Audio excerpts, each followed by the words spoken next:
1941 সালে Indian medical গ্যাজেটে একটি আশ্চর্য তথ্য প্রকাশ পায়। বাংলায় যদি কোনো সাইকো অ্যানালিস্ট কালাজ্বর কথাটি উচ্চারণ করেন, 10 জনের মধ্যেই 9 জন বলে উঠতেন ইউরিয়া স্টিবামিন অথবা ব্রহ্মচারী। তার মানে ওই সময় অর্থাৎ 1941 সালে ইউরিয়া স্টিবামিন বা উপেন্দ্রনাথ ব্রহ্মচারী এই দুটি কথা সমার্থক হয়ে গিয়েছিল এবং কালাজ্বরের মতন মারণ ব্যাধি থেকে রক্ষাকর্তা হিসেবে উপেন্দ্রনাথ ব্রহ্মচারী সাধারণ মানুষের মধ্যে প্রবলভাবে জনপ্রিয় ছিলেন এবং লোকপ্রিয় ছিলেন।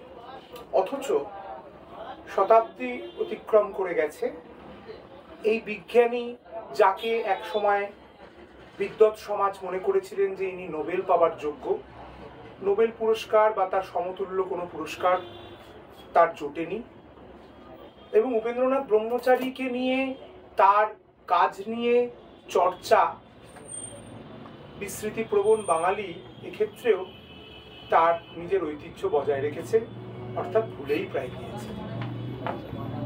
তো আমরা যখন কৃষ্ণা রায় আমাদের কাছে এই প্রস্তাব দিলেন যে তিনি উপেন্দ্রনাথ ব্রহ্মচারীকে নিয়ে একটি জীবন উপন্যাস রচনা করতে চান, আমরা অত্যন্ত আনন্দিত হই এবং সাদরে সেই প্রস্তাব গ্রহণ করি। বইমেলার মধ্যেই, কলকাতা বইমেলার মধ্যেই এই বই প্রকাশ পেয়েছে, ব্রহ্মচারী ও কালাজ্বর। এবং এই বইটি প্রকাশ করার ভিতর দিয়ে বলা যেতে পারে বাঙালির যে বিস্তৃতি প্রবণতা, সেটাকে খানিকটা হলেও আমরা তার এই ক্ষেত্রে অন্তত পক্ষে কিছুটা উপশম ঘটাতে পেরেছি। আজকে মানদাসে বই কথা অনুষ্ঠান, আপনারা বুঝতেই পারছেন এই বই ব্রহ্মচারী ও কালাজ্বরকে ঘিরেই।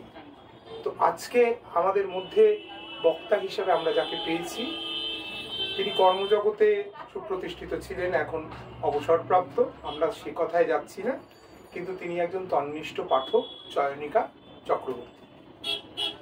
তো আমরা প্রথমে প্রতিদিনে এই মানদাসে বই কথার অনুষ্ঠানের রীতি মেনে এই বইটির একটা আনুষ্ঠানিক প্রকাশ করব। আমরা ডেকে নিচ্ছি কৃষ্ণাদি আর চয়নিকাদিকে এখানে, তারপরে আমরা সরাসরি চলে যাব মূল বক্তা চয়নিকাদির কাছে। আনুষ্ঠানিকভাবে প্রকাশিত হলো কৃষ্ণা রায়ের লেখা জীবন উপন্যাস ব্রহ্মচারী ও কালাজ্বর। আমি কিন্তু পাঠক, মানে খুব সাধারণ পাঠক, একেবারে নিভৃতে বই পড়তে ভালোবাসি, তাই আমি কিছু বলবার উপযুক্ত নই। কিন্তু যাই হোক, আমার বইটা পড়তে যেরকম লেগেছে আমি আমার কথাতে বলছি সরল করে। এখানে এই যে ব্রহ্মচারী ও কালাজ্বর বইটি, এটা একটা জীবন উপন্যাস। আচ্ছা, তো জীবনী পড়তে আমার ব্যক্তিগতভাবে খুব ভালো লাগে, তবে আমি সেভাবে বিজ্ঞানের ছাত্র নই। আমি স্কুলে বিজ্ঞান যা পড়েছিলাম, বিজ্ঞান শাখায় নিয়ে পাশ করেছি। তারপরে যে বিজ্ঞান চর্চা আমার খুব একটা আছে তা নয়, কিন্তু এই বিজ্ঞান বিষয়ে কোনো আলোচনা বা এতে আমার আগ্রহ আছে। আর কৃষ্ণা রায়ের অনেকগুলো জীবনী এরকম রয়েছে, মানে মহিলা বিজ্ঞানীদের নিয়ে লেখা বা এছাড়াও অনেক রকম, তো সেগুলো তো পড়া হয়নি। আর এমনি জীবনী পড়ার একটা আগ্রহ সবসময় থাকে, যাকে আসে এই বইতে। এই যে আমরা আজকে কালাজ্বর সম্বন্ধে কতটুকু জানি, বিভিন্ন পত্রপত্রিকায় যেটুকু লেখা পড়েছি তাতে করে আমরা সুকুমার রায়ের নামটাই প্রথমে আসে, যে উনি এই ব্যাধিতে প্রাণ হারিয়েছেন।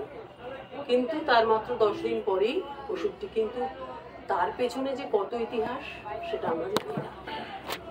তো এই উপেন্দ্রনাথ ব্রহ্মচারী, তিনি তো চিকিৎসক ছিলেনই, তাছাড়াও ছিলেন বিজ্ঞানের একেবারে একনিষ্ঠ সাধক।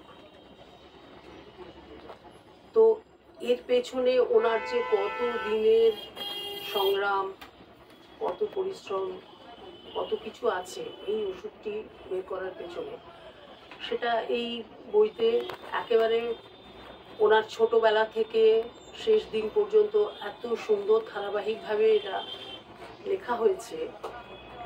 ছোটবেলার ওনার নাম ছিল ভোলা। স্কুল থেকে ওনার স্কুল জীবন, কলেজ জীবন, বিশ্ববিদ্যালয় জীবন সমস্ত, তারপর কর্মক্ষেত্র। উনি জন্মেছিলেন ব্রিটিশ শাসিত পরাধীন ভারতে। এবং ওনার জন্মের আগে থেকেই কিন্তু যশোরে বা বিভিন্ন কয়েকটি জায়গাতে কালাজ্বরের কিছু হদিশ পাওয়া যায়, যার জন্য উনি ওনার বাবাও চিকিৎসক ছিলেন এবং ধন্বন্তরী চিকিৎসক ছিলেন। সেকালে মানে দেশি বিদেশি মানে ইংরেজদের সকলের চিকিৎসাতেই উনি মানে সকলের কাছেই উনি খুব গ্রহণযোগ্য ছিলেন। তো উনি জিজ্ঞেস করতেন বাবাকে, আমি কি কালাজ্বরের যুগে জন্মেছি? তো জামালপুরে ওই রেলওয়ে কোয়ার্টার্সে থাকা, সেখানে বেড়ে ওঠা, সেখানে প্রতিবেশীদের মধ্যে উনি অনেক ইংরেজ পরিবারের সঙ্গে মেলামেশা করেছেন, সেখানে ওনার একটা তাদের সাথে সখ্যতা গড়েছে, সেভাবে উনি বড় হয়ে উঠেছেন। পরবর্তীকালে যখন কর্মসূত্রে উনি অনেক জায়গায় করেছেন, ক্যাম্পে, তারপরে আপনার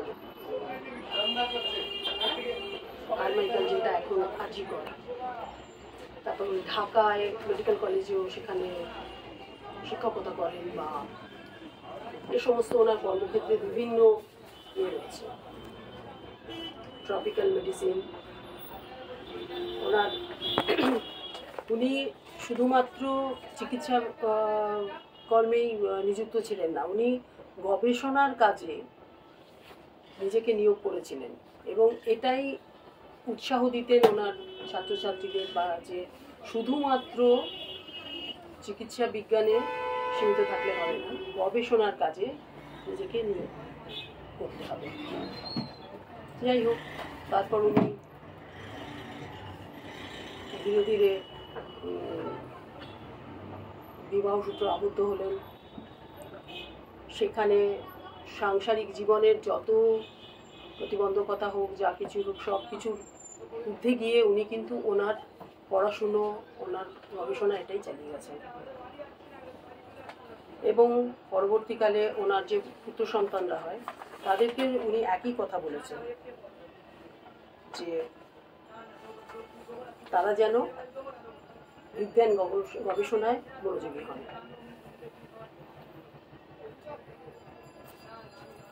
এর মধ্যে যখন কালাজ্বর নিয়ে উনি ইউরিয়া স্টিপামিন এইসব নিয়ে প্রচুর কাজ করছেন, সে সময় চা বাগানের কুলিদের উপর কিন্তু এই ওষুধ প্রয়োগ করা হয় এবং তারা ভালো ফলও পান। কিন্তু সুকুমার রায়ের জন্য এটা কেন প্রয়োগ করা গেল না? তখন আমাদের দেশি বিদেশি বহু ডাক্তার, চিকিৎসক এরা আপত্তি করেন, কারণ সেটাও একটা খ্যাতির বিড়ম্বনা। কারণ সুকুমার রায় তো দেশের লোক নন, তিনি বিখ্যাত লোক, কাজে সাধারণ মজদুর শ্রেণীকে যেটা প্রয়োগ করা যায় সেটা তাদের করা যায় না, যদি উল্টো পথ হয়, কারণ তখনও সরকারি তকমা পড়েনি এই ওষুধটার উপরে। যাই হোক, তারপরে ওনার তো নোবেল পুরস্কার প্রাপ্তির জন্য অনেকবার নাম মনোনয়ন করা হয়েছে এবং এর মধ্যে একটা বিশ্বযুদ্ধ শুরু হয়ে গেছে। তারপরে বিশ্বযুদ্ধর পর আবার দ্বিতীয় বিশ্বযুদ্ধ, প্রথম বিশ্বযুদ্ধ, দ্বিতীয় বিশ্বযুদ্ধ, এসব নানান রয়েছে, তার মধ্যে স্প্যানিশ ফ্লু অমুক তো যা যা আছে।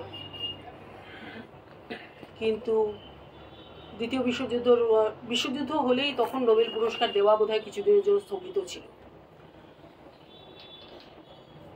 কিন্তু নাইবা পেলেন নোবেল পুরস্কার। বিজ্ঞানকে তো আর শৃঙ্খলাবদ্ধ করা যায় না, সে তো মানব সমাজের কাজে লেগেই চলেছে। এবং ওনার স্বদেশ প্রীতিটা কিন্তু ছিল একটু অন্যরকম, যেটা আর পাঁচজনের সঙ্গে খুব একটা মেলে না। সেটা হচ্ছে উনি যেমন বড়লাটকে উদ্দেশ্য করে বোমা ছোড়া হলো বা কিছু, উনি তার তীব্র নিন্দা করেছিলেন, কারণ উনি এই ভায়োলেন্সটা পছন্দ করতেন না। উনি বলতেন, আমি যাদের সঙ্গে একসঙ্গে বড় সেই ব্যক্তি বিশেষ তাদের বিরুদ্ধে গিয়ে তো কোনো লাভ নেই, এটা হচ্ছে আমরা তার নীতির বিরুদ্ধে, কিন্তু একজন ব্যক্তিকে এইভাবে আক্রমণ করা বা কিছু, এটাতে উনি চাইতেন দেশকে যোগ্য করে তুলতে। সে যে স্বাধীনতা অর্জন করবে তার জন্য দেশের নাগরিকটাকে সেই যোগ্য, সেই শিক্ষাপ্রাপ্ত, সেই স্বাবলম্বী হয়েছে কিনা, স্বনির্ভর হয়েছে কিনা, এইভাবে দেশকে এগিয়ে নিয়ে যেতে হবে, এইভাবে ওনার স্বদেশপ্রীতিটা এরকম ছিল, যার জন্য কারুর কারুর মনে কিছু ভ্রান্ত ধারণাও হতো, মানে ওনার সম্বন্ধে ভুল বোঝাবুঝির একটা কারণ ঘটতো, সেটাও ছিল। তারপরে উনি স্যার উপাধি পেয়েছেন, রায় বাহাদুর, তারপরে নাইট, সব কিছুই পেয়েছেন, কিন্তু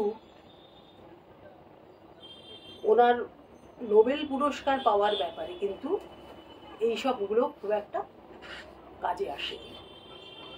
কিন্তু শুধু নোবেল পুরস্কার পাওয়াটাই একমাত্র কথা নয়, উনি যে জনহিতকর কাজ, উনি যে জনকল্যাণে নিমগ্ন ছিলেন ওনার গবেষণার মাধ্যমে, সেটা তো সারা সমাজের জন্য উপকৃত, সারা সমাজ উপকৃত। তো এরপরে তো আর বিশেষ কিছু বলা চলে না। যদিও ওনার মধ্যে একটা অতৃপ্তি থেকেই যায়, সেই অতৃপ্তি থেকে, যেমন উনি অতৃপ্তির মধ্যেও কিন্তু তৃপ্তির ভাণ্ডারে ওনার কিছু না কিছু থেকেই যায়। সেটা হচ্ছে উনি এক মার্কিনী কবির কোনো একটা বক্তৃতায় মার্কিনী কবির একটি লাইন তুলে বলেছিলেন, if I can stop one heart from breaking I will not have lived in vein. তো দেশকালের সীমানা পেরিয়েই ব্যক্তিগত গৌরবের নয়, শুধু ছাড়িয়ে যায় কি সবার মাঝে বিজ্ঞান তার কল্যাণমূলক কাজ নিয়ে। তো এইভাবে আস্তে আস্তে ওনার শরীরও ক্ষয় হতে লাগলো, কিন্তু কাজের অদম্য ইচ্ছা কিন্তু সবসময় রয়ে গেছে যে আরও কিছু করবেন, আরও কিছু করবেন, কিন্তু সবসময় শরীর সায় দিচ্ছে না, বা এক জীবন তো সব কাজ করেও যেতে পারে না। মেঘনাদ সাহা ওনার যথেষ্ট সহায়তা করেছেন এক সময়, মানে ওনাকে প্রচণ্ডভাবে, এবং এই দ্বিতীয়বার নোবেল পুরস্কার পাওয়ার জন্য মনোনয়ন করা বা কিছু। আর ওনার শিক্ষক ছিলেন প্রফুল্লচন্দ্র রায়। তো তিনি যখন বেঙ্গল কেমিক্যাল প্রতিষ্ঠা করলেন, সেটা ওনার কাছে ভীষণ মানে অনুপ্রেরণামূলক। এবং ওনার আরেক রকম স্বদেশপ্রীতি এটা বলা যায় যে যখন ওনার দেশের বাড়ি সরডাঙ্গা, পূর্বস্থলী কাটোয়ার কাছে, সেই স্কুলের নাম ছিল ভিক্টোরিয়া মেমোরিয়াল স্কুল। কিন্তু সেই স্কুলের নাম একসময় স্কুলের যেরকম হয় আর্থিক অনুদান খুব একটা আসছে না, তখন ওনার কাছে স্কুলের কর্তৃপক্ষ এলো, অনুরোধ জানালো, উনি যথেষ্ট পরিমাণ অনুদান দিয়েছেন এবং নানানভাবে সাহায্য করেছেন। তখন যখন ওরা নাম বদল করে রাখতে বললেন ওনার নাম, তখন উনি বললেন না, ওনার বাবার নাম নীলরতন ব্রহ্মচারীর নামে স্কুলটা হবে। তো সেই সাহসটা উনি দেখিয়েছিলেন, সেটাও পরাধীন ভারতে, কারণ উনি শেষ নিঃশ্বাস ত্যাগ করেছিলেন 1946 সালে, সেটাও কিন্তু পরাধীন ভারত। কিন্তু তখন সেই ভিক্টোরিয়ার নাম বদল করে নিজের বাবার নাম রাখার এই সাহসটাও উনি দেখিয়েছিলেন। আর এইভাবে জীবনের তো একদিন শেষ হয়ই, কিন্তু শেষটা এই যে এত সুন্দরভাবে, আজকে আমরা কিন্তু খুব কমই জানি ওনার সম্বন্ধে। কালাজলের এত বৃত্তান্ত, আমি কিন্তু এই বইটা না পড়লে, খুব ছোটোখাটো লেখা কোথাও কোথাও প্রকাশিত হয়েছে, একটু একটু পড়েছি। আর একেবারে ছোটোবেলায় স্কুলে আমরা এইটাই জানতাম, কালাজল মানে সুকুমার রায়, উনি চলে গেলেন, তারপরে ওষুধ বেরোলো। কিন্তু এখানে লেখিকা এত সুন্দর করে এই যে ধারাবাহিকতাটা, সেই ছোট্ট ভোলা, ছোটবেলার নাম ছিল ভোলা, আর এই উপেন ব্রহ্মচারী এত বড় একজন বিজ্ঞানের সাধু।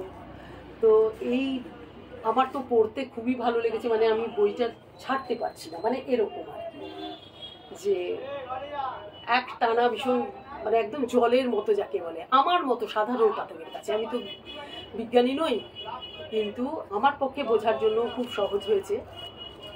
এবং শেষ যেটা, আর আরও একটা কথা, ভীষণ কোনো কোনো জায়গা বড্ড একাত্ম বোধ করেছি বইটা পড়তে গিয়ে, সেটা হচ্ছে যেমন শেষ জীবনে যখন ওনার শেষ নিঃশ্বাস ত্যাগ করার পরে সেই গ্রামের স্কুল থেকে যে ছোট্ট ছেলেটি ভালো আঁকিয়ে, সে ওনার একটি ছবি এঁকে এনে ওনার স্ত্রীকে যখন দিচ্ছেন, মানে ওরা জানেন না উনি চলে গেছেন, উনি এসেছেন, তো সেই ছবির ব্যাখ্যা রনিবালা দেবী করছেন, ওনার স্ত্রী, যে এত দিনের যে না পাওয়ার একটা আক্ষেপ বা বেদনা ওনার ছিল, সেটা যেন ওনার চোখে ফুটে উঠছে। এবং সেটা অনেকে ওনাকে বুঝতে পারেনি, বুঝতে পারলো এই ছোট্ট ছেলেটা, কিন্তু তার মধ্যেও যেন একটা পরিতৃপ্তির হাসি। শুধু না পাওয়ার অতৃপ্তি তার নেই, তার কিন্তু তৃপ্তির ভাণ্ডার ছড়িয়ে পড়েছে ষোলো জনকল্যাণ। নমস্কার। আর প্রকাশক এই বইটি প্রকাশ করে আমাদের কাছে পৌঁছে দিয়েছেন এই ইয়েগুলো। লেখিকাও তো অনেক কিছুই লেখেন হয়তো তার কাছে, কিন্তু প্রকাশ না পেলে তো আমাদের কাছে এসে পৌঁছতে পারে না, সেই জন্য প্রকাশককে ধন্যবাদ। দিদিকে অসংখ্য ধন্যবাদ জানাই। অত্যন্ত বলা যেতে পারে সংক্ষিপ্ত বক্তব্য, কিন্তু বইটির বিষয়বস্তু এবং বইটির গুরুত্বপূর্ণ কিছু উপন্যাসটির গুরুত্বপূর্ণ কিছু জায়গাকে তিনি নতুন করে আলোকিত করলেন। যারা বইটি পড়েননি তাদের কাছে বইটির একটি পরিচয় তিনি তুলে ধরলেন এবং বালক ভোলার উপেন্দ্রনাথ ব্রহ্মচারী হয়ে ওঠার যে আখ্যান, সত্যি তার যে ভাষা এবং তার যে উপস্থাপনা, সেটি অবশ্যই সাধারণ পাঠকদের কথা ভেবেই করা হয়েছে এবং যাতে তারা উপেন্দ্রনাথ ব্রহ্মচারীর, আমরা কৃষ্ণা রায়ের লেখার মধ্যে পাই যে উপেন্দ্রনাথ ব্রহ্মচারী হয়ে ওঠার যে বিরাট যে রাস্তাটা এবং তার যে আবিষ্কার, সেই জায়গা থেকে সাধারণ মানুষ যাতে নিজেদেরকে কমিউনিকেট করতে পারেন এবং প্রত্যেক বাঙালি যাতে উপেন্দ্রনাথ ব্রহ্মচারীর উত্তরসূরি বলে নিজে গর্ব অনুভব করতে পারেন, সেই জায়গা থেকে এই উপন্যাসটি উপস্থাপিত হয়েছে। এই বইটি নিয়েই, ব্রহ্মচারী ও কালাজ্বর নিয়ে, ডক্টর শুভব্রত রায়চৌধুরী, বেঙ্গল সায়েন্স অ্যাসোসিয়েশনের সেক্রেটারি, তিনি একটি পাঠ প্রতিক্রিয়া পাঠিয়েছেন। তিনি আসতে পারেননি শারীরিক কারণে, তো তিনি একটি পাঠ প্রতিক্রিয়া পাঠিয়েছেন। আমরা এখন শ্রী ইন্দ্রনীল চট্টোপাধ্যায়, কবি এবং সম্পাদক ইন্দ্রনীল চট্টোপাধ্যায়কে অনুরোধ করব শুভব্রত বাবুর পাঠানো পাঠ প্রতিক্রিয়াটি একটু পড়ে আমাদেরকে শোনাতে। উপেন্দ্রনাথ কি সত্যিই উপেক্ষিত? লিখেছেন ডক্টর শুভব্রত রায়চৌধুরী। সারা পৃথিবী জুড়ে বিভিন্ন দেশ বিদেশে সম্প্রতি 1 বছর আগে ডাক্তার উপেন্দ্রনাথ ব্রহ্মচারীর 150তম জন্মজয়ন্তী পালন করা হলো। প্রসঙ্গক্রমে তাকে নিয়ে বহু সেমিনার, আলোচনা তার গবেষণার কাজকে স্বীকৃতি স্বরূপ মানুষের মন জয় করেছে। বাংলা ভাষায় যারা বিজ্ঞানের জনপ্রচারের কাজ করেন তাদের মধ্যে কলকাতার একজন অধ্যাপিকা ও লেখিকার একটি বই ব্রহ্মচারী ও কালাজ্বর আমার হাতে আসে। কৌতূহলবশত বইটি পড়ে অন্য অনেক বইয়ের তুলনায় এই বইটিতে এক নবদিগন্তের সন্ধান পেলাম তার লেখনীর মধ্য থেকে। প্রসঙ্গত আমরা পড়েছি কালাজ্বর এমনই একটা রোগ যা শিশু ও বয়স্ক সকলেরই সমানভাবে হয়। রোগীর প্লীহা বাড়তে থাকে, রক্তশূন্যতা দেখা যায় এবং শেষে শরীর শুকিয়ে গিয়ে মানুষ মৃত্যুবরণ করে। এই রোগের জীবাণু হিসেবে লিশম্যানিয়া ডেনোভানি নামে এক ধরনের প্রোটোজোয়াকে আবিষ্কার করা হয়। রোগের বাহক হিসেবে চিহ্নিত করা হয় স্যান্ড ফ্লাই বা বালি মাছি। আগে শিয়ালদহ ক্যাম্বেল হাসপাতালে, বর্তমানে নীলরতন সরকার হাসপাতালে, ডক্টর ব্রহ্মচারী অত্যন্ত প্রতিকূল অবস্থার মধ্য দিয়ে ইউরিয়া স্টিবামাইন ঔষধটি আবিষ্কার করেছিলেন।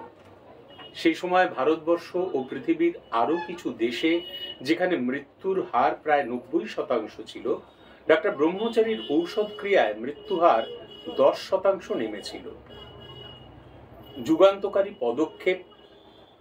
ডাক্তার কৃষ্ণা রায় তার বইতে সে সময় সামাজিক ও বৈজ্ঞানিক ভাবনা চিন্তার ভিন্ন চিত্র সহজ ও সত্যরূপে নির্ভীকভাবে তুলে ধরেছেন। সে সময় অনেক দেশি বিদেশি বিজ্ঞানী উপেন্দ্রনাথের অবদানকে আড়াল করেছিলেন এবং 2 বার নোবেল পুরস্কারের জন্য তার নাম প্রস্তাবিত হলেও সত্য ও সৎ গবেষণার জন্য স্বীকৃতি দেওয়া তাকে হয়নি। তাতে মহাবিজ্ঞানী উপেন্দ্রনাথের কি এসে যায়? তিনি দুঃখ পাননি। কাজের পরিপূর্ণতাকে বহাল রেখে আরো কিভাবে কালাজ্বর ছাড়াও অন্যান্য গবেষণায় বিশেষ সফল হয়েছিলেন সেই সমস্ত তথ্য ডক্টর কৃষ্ণা রায় বারবার তুলে ধরবার চেষ্টা করেছেন এই বইতে। শুধুমাত্র লেখায় নয়, জনমানুষকে বিজ্ঞান প্রসারের মাধ্যমেও। যে সময় সাহিত্যিক সুকুমার রায় কালাজ্বরে আক্রান্ত হয়ে মারা যান, তার বেশ কিছু আগে এই ঔষধ ডাক্তার ব্রহ্মচারী আবিষ্কার করেন। তবুও তাকে এই ঔষধ কেন দেওয়া হয়নি আজও প্রশ্ন থেকে যায়। বিশ্ববিজ্ঞানের দরজায় কিন্তু আজও ডাক্তার উপেন্দ্রনাথ কোনোভাবেই উপেক্ষিত নন। এবার আমরা ব্রহ্মচারী ও কালাজ্বর গ্রন্থের লেখক কৃষ্ণা রায়ের কাছে সরাসরি চলে যাব এই উপন্যাসটি লেখার অভিজ্ঞতা সম্পর্কে তার থেকে কিছু কথা আমরা শুনব। নমস্কার, শুভ সন্ধ্যা।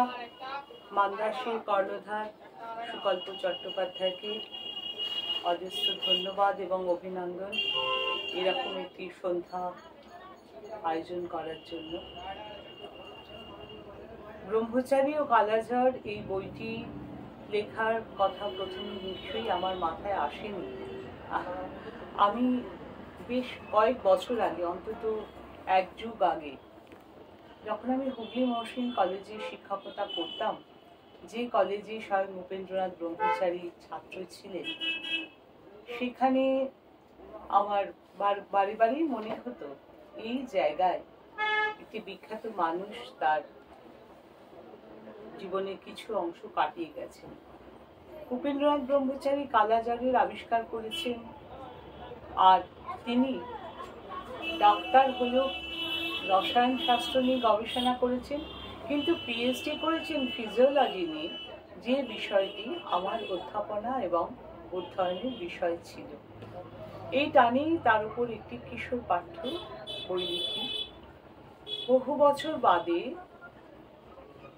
2024 সালে সুকল্পর সঙ্গে যখন আমার আলাপ হয়, আমার বন্ধু ইন্দিরা মুখোপাধ্যায়ের প্রফুল্ল রসায়নী বইয়ের উদ্বোধনী অনুষ্ঠানে, তখন কিছু প্রসঙ্গ আসে এবং এই জীবনী উপন্যাস লেখার কথা হয়।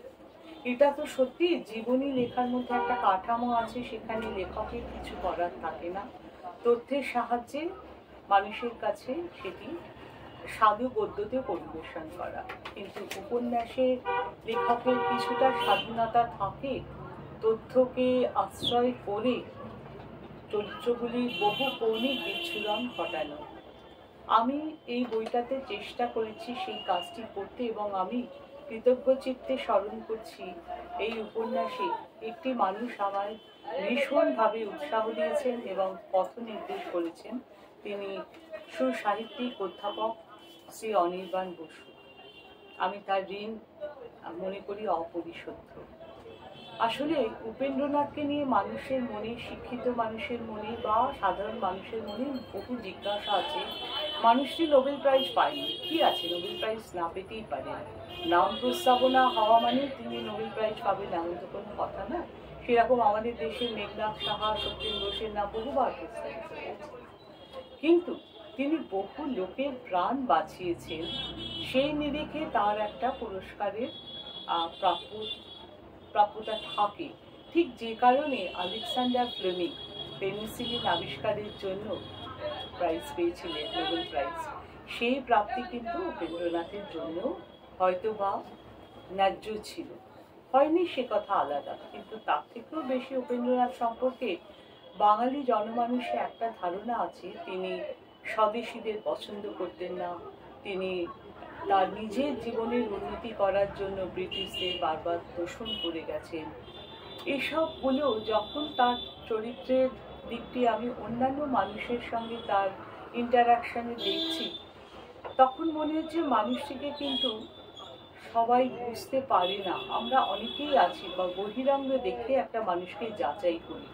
উপেন্দ্রনাথের ক্ষেত্রেও তার সেই নিয়তি হয়েছিল, বহু মানুষ তাকে বুঝতে পারেনি। আজকের আলোচনায় চয়নিকা চক্রবর্তী যে তথ্যটা উল্লেখ করলেন যে বাবার নামে স্কুল উনি করলেন রানী ভিক্টোরিয়া নামের পরিবর্তে, এইখানে তো ব্রিটিশ তোষণের পরিচয় দেয় না। উপন্যাসে বেশ কিছু সংলাপ তৈরি করতে হয়, যে সংলাপ বাস্তবে হয়নি, সেটা লেখকের স্বাধীনতা। আর উপন্যাসটি শেষ করা হয়েছে একটি বালকের দৃষ্টিতে, একটি মানুষকে দেখা যে তাদের গ্রামের স্কুলে এসে ছোট ছোট বাচ্চাদের পড়াশোনার জন্য উৎসাহ দেয়, তাদের ছবি আঁকার জন্য উৎসাহ দেয়। একটি শিশু বা কিশোর যেভাবে একটি মানুষকে যাচাই করে, বয়স্ক লোকেরা হয়তো সেভাবে পারে না। উপন্যাসটি সেই একটি কাল্পনিক কিশোরের সংলাপ দিয়ে শেষ হয়েছে। আমি একটা অংশ একটু পাঠ করব, যেখান থেকে মানুষ উপেন্দ্রনাথের একটা পরিচয় পাওয়া যাবে। আজকাল একলা থাকলেই নিজের বাবার কথা খুব মনে পড়ে, আর আজ বিশেষ করে মনে পড়লো যখন তাদের আদি বাসস্থান সরডাঙ্গা গ্রাম থেকে বেশ কিছু মানুষ তার কাছে সাহায্যের আবদার নিয়ে এলো। গ্রামের স্কুলটির এখন মৃতপ্রায় অবস্থা, তাকে বাঁচাতে হবে। তারা অনুনয় করলো, স্যার এই গাঁয়ে তো আপনার পূর্বপুরুষেরা ছিলেন, যদি কিছু করা যায়। স্কুলের এমন দশা হলো কেন? উপেন স্বভাব সুলভভাবেই কৌতূহলী। স্কুলের তরফে আসা মানুষগুলি জানালো, 19 শতকের শেষে তৈরি হওয়া পূর্বস্থলীর এই ভিক্টোরিয়া মেমোরিয়াল স্কুলের কার্যকলাপে ব্রিটিশ বিরোধিতার তথ্য পেয়ে সরকার আর্থিক সাহায্য বন্ধ করে দিয়েছে। এখন স্যার উপেন্দ্রনাথই তাদের ভরসা, কিছু অনুদান দিয়ে যদি তিনি স্কুলটিকে বাঁচিয়ে দেন। উপেন কিছুক্ষণ ভাবার সময় নিল, তারপর তাদের আশ্বস্ত করে বললে, আপনারা ব্যবস্থা করুন, ভাববেন না, যত টাকা লাগে আমি দেব। তারা খুশি হয়ে ফিরে গেল। স্কুলের ব্যাপারে খোঁজ খবর নিয়ে নির্দিষ্ট সময়ে উপেনের তরফ থেকে টাকা পৌঁছে গেল স্কুল কর্তৃপক্ষের হাতে। স্কুল বাঁচল, গ্রামবাসীরাও খুশি হলো। কিছুদিন পর আবার একদিন স্কুলের কিছু মাস্টারমশাই আরেকটি আবদার নিয়ে এলো। তারা চান স্কুলের নাম এবার হোক উপেন্দ্রনাথের নামে। সে কথা শুনে রীতিমতো অস্বস্তি বোধ করে উপেন। এই স্কুল যে গ্রামে, সেখানে তার বাবার শৈশব কেটেছে, সেখানকার ধুলো মাটিতে বাবার স্মৃতি লেগে আছে। দরদি চিকিৎসক নীলমণি ব্রহ্মচারী সেখানেই বেঁচে থাকুক, শিক্ষালয়ের আনাচে কানাচে। গম্ভীর মুখে উপেন বলে বসলো, আপনাদের এই প্রস্তাবে আমি মোটেই সম্মত নই। কেন স্যার, কি অপরাধ হলো? অপরাধ আপনাদের নয়, শুনুন, এই স্কুলের নাম হবে আমার বাবা সমাজসেবী ডাক্তার নীলমণি ব্রহ্মচারীর নামে। রাজি থাকলে বলুন। তারা কৃতার্থ হয়ে সমস্যারে জানিয়ে দিল, এই প্রস্তাবে তাদের বিন্দুমাত্র আপত্তি নেই, শুধু স্যারকে যেতে হবে স্কুলের প্রাইজ ডিস্ট্রিবিউশন অনুষ্ঠানে। আড়াল থেকে ননিবালা সব শুনেছে, বাড়ির পরিচারিকাদের দিয়ে জল মিষ্টি দিয়ে শ্বশুরবাড়ির গ্রামের লোকেদের আপ্যায়নও করেছে, তারাও খুব খুশি। ওরা চলে যাবার পর ননিবালা নিভৃতে স্বামীকে বলল, আজ যা হলো আমি ঠিক শুনেছি তো গো? কি বলতো? কেন, ওই সরডাঙ্গা গাঁয়ের ভিক্টোরিয়া স্কুলের নাম তুমি বদলে বাবা ঠাকুরের নাম দিতে চাও? রানীর রাজত্বে বাস করে এমন কাজ করলে তোমার কোনো দোষ হবে না তো? ওকে নিরীহ মুখে বলে ওঠে, কেন? তুমি তো আমায় শিখিয়েছ দেশের লোকের কথা বেশি করে ভাবতে হবে, বিদেশিদের কথা সবসময় না ভাবলেও চলবে। হেসে মুখে আঁচল চাপা দেয় ননিবালা, আমি আবার তোমায় শেখাবো। প্রৌঢ় উপেন স্ত্রীর বুকে মাথা রেখে বলে, হ্যাঁ তুমি শিখিয়েছ, না হলে যে আমি কলকাতা বিশ্ববিদ্যালয়ের সিন্ডিকেটের সদস্য হয়ে বাংলার কত স্কুলে ছাত্র শিক্ষকের ব্রিটিশ বিরোধী রাজনৈতিক আন্দোলনে যুক্ত থাকার অপরাধে শৃঙ্খলার স্বার্থে কত কঠোর ফরমান জারি করেছি, শিক্ষকদের চাকরি থেকে ছাঁটাই করার প্রস্তাব অবধি দিয়েছি, সেই আমি নিজের পূর্বপুরুষের গ্রামের স্কুলে একই সমস্যার সামনে দাঁড়িয়ে ভিন্ন পথ ধরলাম। রানীর নামে স্কুল বদলাতেও মদত দিলাম। তাহলে এর আগে শ্রীহট্টের Habiganj school, Brahmangaon HE school, Lohajang HE school, এদের ছাত্রদের একই রকম দোষে অপরাধী ভেবেছিলাম কেন? ননি, আমি কি সত্যিই বদলে গেছি? ননিবালা চিন্তিত মুখ করে রসিকতা করে, তাই তো মনে হচ্ছে। উপেন এবার হাসি হাসি মুখে বলে ওঠে, শোনো, স্কুলের প্রাইজ ডিস্ট্রিবিউশন অনুষ্ঠানে গিয়ে প্রাইজ দিয়ে আসতে হবে, তুমিও যাবে আমার সঙ্গে। দিনটা মাথায় রেখো। ওরা বলে গেল ফাল্গুন মাসের শেষে অনুষ্ঠানটা হবে। এখন চলছে ইংরেজির 1932 সাল, দিনটা ক্যালেন্ডারে দেখে নেব। আমি সত্যিই তোমার সঙ্গে যাব? কেন যাবে না ননি? তোমার শ্বশুর বাড়ির দেশ, তোমায় যেতেই হবে। দেখো, ছেলেরাও যদি যেতে চায়। জানো ননি, এসব কাজে বড্ড তৃপ্তি পাওয়া যায়। মফস্বলের মানব কল্যাণকামী চিকিৎসক নীলমণি প্রয়াত হয়েছেন সেই কবে। জানো, জামালপুরের ঘরে ঘরে একসময় লোকে তাকে ভগবানের মতো মানত। এভাবেই হয়তো তিনি বেঁচে থাকবেন পূর্বস্থলীতে, গ্রামবাসীদের হৃদয় জুড়ে। ছেলে হয়ে বাপের জন্য এইটুকু করব না? উপন্যাসের লেখার এইটুকুই স্বাধীনতা। একটি চরিত্রকে তার কোনো একটি গুণের ছোট্ট অণু থেকে তাকে আরেকটু বড় করে দেখানোর প্রয়াস করা যায়। নমস্কার, ধন্যবাদ। ব্রহ্মচারী ও কালাজ্বর নিয়ে আজকের যে অনুষ্ঠান, তাতে আমরা একজন তন্নিষ্ঠ পাঠকের বক্তব্য শুনলাম। আমরা ডক্টর শুভব্রত রায়চৌধুরী তার পাঠানো পাঠ প্রতিক্রিয়া শুনলাম এবং সর্বশেষে লেখকের এই উপন্যাসটি লেখার যে অভিজ্ঞতা এবং তার সঙ্গে উপন্যাসের একটি ছোট অংশ আমরা শুনলাম। আজকের সন্ধ্যাটি বড় সুন্দর কাটলো ব্রহ্মচারী ও কালাজ্বর এই বইটিকে কেন্দ্র করে আমাদের আলোচনা। আজকের অনুষ্ঠান আমরা এখানেই শেষ করছি। শুভরাত্রি।